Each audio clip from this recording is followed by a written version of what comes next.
Hürmetli obunachilarına YouTube kanalımız için yenilik tushuntirishga harakat qilamiz. Qaranglar, 2023 yilda ishlab chiqarilgan Gentra mexanik mashinamiz, sostaviyasi zo'r, kraskalari toza, texpasportlari 23 bo'ladi. O'zlari salondan 24-yilda sotib olganlar. Xullas, narxına keladigan bo'lsak, mashinamiz narxi 155 million so'm. Mashina aytilgan rasxod birinchi nomerlar olingan, faqat nama balondan, yumshoq balondan 4 tane balon ko'kotda egalari. ABS'lari, konditsionerlari hamma narsasi bor. Salon qismidan bir ko'raverasizlar, ana. Hamma zo'r ina. Qirchiq, chiziq, hech narsasi yo'q, paket narsa. Holati zo'r. Ko'rsangizlar bo'ladi. Sidinabagrev bo'ladi, metaforlari bo'ladi, ABS'lari bor, kondorlari bo'ladi, mo'hqidina. Arkasından sizler için bir göstermen. Hazır aynen 1 minut baramayın. Aynen. Numerleri alın tuttu. Zapaskeleri.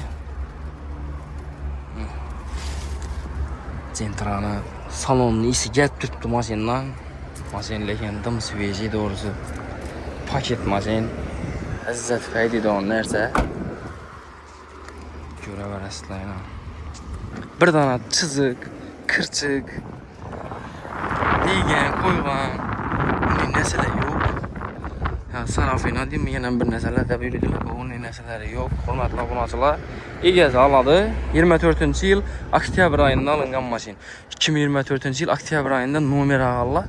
Shungacha uyingda turgan mashin, hech narsa yurilmay. Bir yumshoq balon qo'ydimda degalari 8000 probek yurdim. Joy olazakmi, yaxshi niyatda dedilar. Shuna sotacak ekanlar. Bahası 155 milyon so'm aytdik.